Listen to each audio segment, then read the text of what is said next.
बहुत सारी और महिलाएं बहुत बहुत कुछ कर सकती हैं अगर फैमिली से थोड़ा और सपोर्ट मिल जाए। मेरी बेटी बहुत छोटी है, मैं कैसे करूं, मैं क्रच में नहीं पालना चाहती। वर्किंग मदर्स ना बहुत गिल्ट में जीती हैं, मैं भी जी हूँ। और एक बहुत अच्छी बात थी, जब मेरी बेटी ने छोटे में कभी एक आध बार कहा होगा मम्मा नहीं है, तो मेरी माँ ने बहुत अच्छा हमेशा कहा कि बेटा आज वो इसलिए मेहनत करे कि तुम्हारा कल अच्छा हो।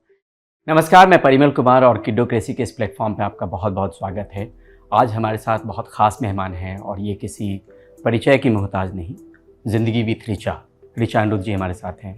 आपका समय देने के लिए बहुत बहुत शुक्रिया मैम, क्योंकि नया प्लेटफॉर्म, आप जैसी शख्सियत का मिलना जो दूसरे शख्सियतों से बात करते हैं, just one journalist talking to another journalist.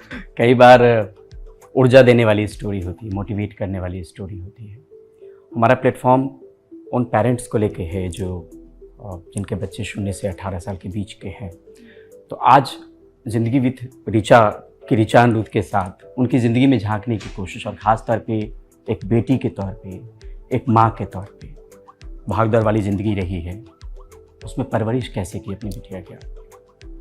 Parimal, मुझे लगता है कि हमारे देश में ना बहुत सारी और महिलाएं बहुत कुछ कर सकती हैं अगर फैमिली से थोड़ा और सपोर्ट मिल जाए। तो मैं उस तरह से बहुत लकी रही कि जब मेरी बेटी बहुत छोटी थी, मतलब मैं अपनी शादी से पहले दूरदर्शन में शो करती थी, सब करती थी। फिर जब मेरी बेटी कुछ महीनों की थी तो मेरी फैमिली को ने ही ज़्यादा पुश किया मुझे कि नहीं, तुम्हें कुछ करना है ज़िंदगी में। और मेरी माँ ने बचपन से मतलब मुझे लेके बहुत एम्बिशियस थी, और एम्बिशियस इन द सेंस क्योंकि हम बुंदेलखंड के एक बहुत लोअर मिडिल क्लास, मैं मिडिल क्लास भी नहीं कहूँगी, लोअर मिडिल क्लास परिवार से आते हैं। मैंने अपनी नानी दादियों की जनरेशन को इतना घूंघट करते देखा, फिर माँओं को इतना घूंघट करते देखा, और अब तो हालात बिल्कुल ही अलग है। मेरी माँ हमेशा बहुत कि नहीं, लड़की पढ़ेगी। कोई कहता था खाना वाना बना तो लड़की घर के काम नहीं जानती थी, नहीं कुछ नहीं, जिंदगी में कुछ करेगी, खाना तो सब बना लेते हैं, इस तरह की बातें हमेशा करती थी। तो जब वो सिचुएशन एक्चुअली आई कि मैंने कहा मेरी बेटी बहुत छोटी है, मैं कैसे करूँ, मैं क्रच में नहीं पालना चाहती, तो उस समय जब कोई साथ नहीं खड़ा था तो मेरी माँ साथ खड़ी थी, मेरे हस्बैंड के अलावा। मतलब शी सेड तुम्हें ये चिंता है कि तो हम तुम्हारी बेटी को हम पालेंगे, और आपको तो न्यूज़ की ज़िंदगी पता है, और स्पेशली जब आप बिल्कुल न्यू कमर होते हैं तो रिपोर्टिंग करते थे, फिर न्यूज़ पढ़ते थे, और ब्रेकिंग न्यूज़ आ गई तो पता चला रात 12 बजे तक बुलेटिन रोल हो रही है, हाँ आपकी छुट्टी नहीं हुई है। मुझे कम से कम वो तनाव कभी नहीं रहा पड़े, बल्कि मेरी बेटी ने खाना खाया या नहीं। और एक और बहुत अच्छी चीज़ जो हमेशा हम लोग नानियों दादियों को कर देते ना, अरे नानियाँ दादियाँ लाड़ में बिगाड़ देती हैं, मुझे दूसरे घरों का नहीं पता। हमारे यहाँ मेरी बेटी को मेरी माँ ने उसी डिसिप्लिन से पाला जिससे मुझे पाला था, कि जो रात में लाइट बंद होने का टाइम है तो वो है।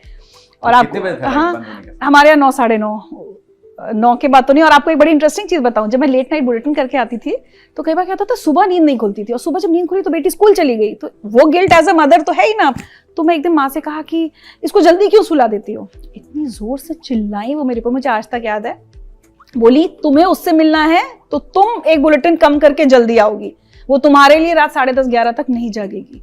तो वैसे she has been brought up. तो वर्किंग वुमेन को क्या कहेंगे आप कि अगर वो काम कर रही हो, बच्चे की परवरिश कैसे करें, परिवार का सहयोग? एक तो मुझे लगता है कि हाँ, इसमें बिल्कुल हेजिटेट नहीं करना चाहिए परिवार का सहयोग लेने में। और मुझे लगता है कि आपकी अपनी माँ या अपनी सास से बेहतर कुछ नहीं हो सकता। मैं कई बार लोगों के घरों में जो कॉन्फ्लिक्ट्स देखती हूँ ना, मुझे लगता है वो कॉन्फ्लिक्ट्स अवॉइडेबल हैं, आप कर सकती हैं। क्योंकि आप ये समझिए कि क्रच में रखने से तो अच्छा ही है, या सिर्फ मतलब no disrespect towards the nannies और डोमेस्टिक हेल्प जो रखती हैं, लेकिन उसके लिए आप क्या क्या करते हैं, आप CCTV लगाते हैं कि वो मेड। फिर हम लोग बहुत तरह के किस्से भी सुनते हैं, हम सोसाइटी ग्रुप्स में देखती हूँ कि मेड ने वहाँ देखा कि बच्चे को थप्पड़ मार दिया। भाई, तो जो आपके घर का सदस्य जिस तरह से पालेगा, आजकल तो हस्बैंड्स भी मैं देखती हूँ बहुत सपोर्टिव होने लगे हैं, बहुत सारे में होम हस्बैंड्स, क्या बोलते हो यही वर्ड है ना, तो and they take very good care. तो मुझे लगता है किसी से भी सपोर्ट मांगने से ना हिचकिचाना नहीं चाहिए। तो और दूसरी एक चीज़ मैं ज़रूर कहूँगी परिमल, वर्किंग मदर्स ना बहुत गिल्ट में जीती हैं, मैं भी जी हूँ। मुझे याद है एक बार कुछ हुआ था जी न्यूज़ में, कुछ लगातार ऐसे सिलसिला हो रहा था कि कई एंकर्स छुट्टी पे थे और मुझे लगातार छुट्टी नहीं मिली थी 3 हफ्ते तक। आप न्यूज़ बैकग्राउंड से आप जानते हैं ये संभव है। और उस समय मेरी बेटी बहुत तेज़ बुखार में थी, तो मैं जैसे रात 12 बजे बुलेटिन करके घर आई तो देख रही हूँ कि मेरी माँ और मेरे हस्बैंड उसको पट्टियाँ रख रहे हैं। तो एक तो नौकरी कर रही हूँ जहाँ छुट्टी नहीं मिल रही है, दूसरा घर आके तो मैं कई बार रोती थी कि अरे I am a bad mother. Working mothers ना बहुत समय इस गिल्ट में जीती हैं, I am a bad mother. इस गिल्ट में हमें नहीं जीना चाहिए। और एक बहुत अच्छी बात थी, जब मेरी बेटी ने छोटे में कभी एक आध बार कहा होगा मम्मा नहीं है, तो मेरी माँ ने बहुत अच्छा हमेशा कहा कि बेटा आज वो इसलिए मेहनत करे कि तुम्हारा कल अच्छा हो। तो अब बच्चों को भी समझाया जाना, कुछ जगहों पे होता है ना कि माँ को एक विलन बना देते हैं कि अगर वो टाइम नहीं दे पा रही तो नहीं है, वो किसके लिए कर रही है, वो जो भी कमा के भी ला रही है वो घर के लिए ही है, उस बच्चे की बेहतरी के लिए है ना। तो मुझे लगता है मदर्स को इस गिल्ट से निकलना चाहिए। कभी फील होता है मैम कि कुछ ऐसे पल जो मैं बिता सकती थी वो छूट गया, क्योंकि उम्र तो बढ़ता चला जाता है, आप भाग दौड़ में लगे रहते हैं। मुझे इसलिए कम लगता है, कह सकते कभी कभी होता है, लेकिन मैंने प्रायोरिटीज कुछ इस तरह से बहुत क्लियर रखी। मेरी बेटी के थ्रू आउट स्कूलिंग उसका कोई एनुअल फंक्शन मैंने मिस नहीं किया। मुझे उसके लिए अपना कोई असाइनमेंट किया, अच्छा आपको मैडम मुंबई जाना है, मैंने मना कर दिया कि नहीं मेरी बेटी का। तो जो कहते हैं ना, मुझे कहते हैं माइलस्टोन्स हैं कि अरे बच्चा स्टेज पे गा रहा है और सोच रहा है ऑडियंस में मेरी माँ नहीं है, वो मेरी बेटी के साथ कभी नहीं हुआ। उसको म्यूजिक सिखाना था तो उसको जहां लेके जाना है, तो मतलब मुझे ऐसा लगता है, बट अल्टीमेटली वही होता है, you and up burdening yourself, कि आपकी थोड़ी सी रनिंग अराउंड ज्यादा हो जाती है। बट हाँ, अब ये कि मैं भाई 4 घंटे और एक्स्ट्रा कर लेती। एक चीज थी, जब वो टीनेज में आने वाली थी तब मैंने सोचा हुआ था कि मैं लेट नाइट बुलेटिन्स नहीं करूंगी, वो मैंने बहुत क्लियर कर दिया था कि मैं, अब वो टीनेज में आ रही, बच्चे की और बहुत सारी इमोशनल साइकोलॉजिकल प्रॉब्लम्स होती हैं, सोशल इश्यूज होते हैं, कोई लड़के ने कुछ कह दिया टाइप्स। तो मैं फिर मैंने जो प्राइम टाइम न्यूज़ एंकरिंग होती है वहाँ, तब से उसी से मैंने बैक सीट तभी ली जब मेरी बेटी टीनेज में आ रही थी। तो मुझे लगता है मैंने टाइम के हिसाब से प्रायोरिटाइज किया चीज़ों को। ये भी समझना चाहते हैं मैम कि बिटिया जो है वो नानी के ज़्यादा क्लोज है कि माँ के ज़्यादा क्लोज है? मुझे लगता है दोनों की बड़े अलग। वो बहुत छोटी थी ना, तो उसने पहले वो कृष्ण की कहानी पढ़ी होगी, तो कहती थी आप देव की माँ हो, वो यशोदा माँ है। तो मुझे उन दोनों का बॉन्ड बहुत खूबसूरत लगता है परिमल, और बच्चों का ग्रैंड पेरेंट्स से वो बॉन्ड होना चाहिए, मुझे ऐसा लगता है। क्योंकि अब कई बार मतलब न्यूक्लियर फैमिलीज हो गई हैं, कई बार मैं घरों में देखती हूँ वैसा बॉन्ड नहीं है।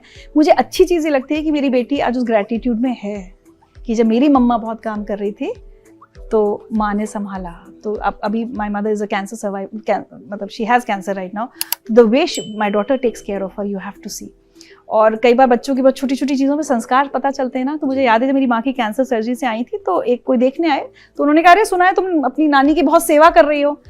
तो मेरी बेटी का जवाब मुझे बहुत अच्छा लगा, उसने कहा तो इन्होंने भी तो की है हमारी बहुत साल, so what's the big deal.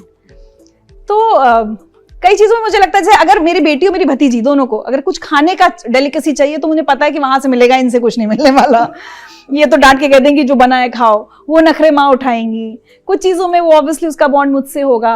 तो I think it's a beautiful mix. In fact वो बहुत छोटी थी तो किसी के घर गई अपनी सहेली के, तो उसने कहा मेरी मम्मी है, तो उसने कहा तुम्हारी मम्मी, वो मेरी माँ को माँ बोलती है और मैं मम्मा हूँ। तो उसे लगता था छोटे में कि हर घर में ऐसी दो होंगी, एक मम्मा होगी जो जीन्स टी शर्ट और इस तरह से पहनती होगी, और एक माँ होंगी तो वो सूट वूट पहनी थी। तो उन्होंने कहा अच्छा तो ये तो माँ हो गई, तुम्हारी मम्मा कहाँ है? तो वो बच्चा कंफ्यूज हो गया कि ऐसा भी होता है।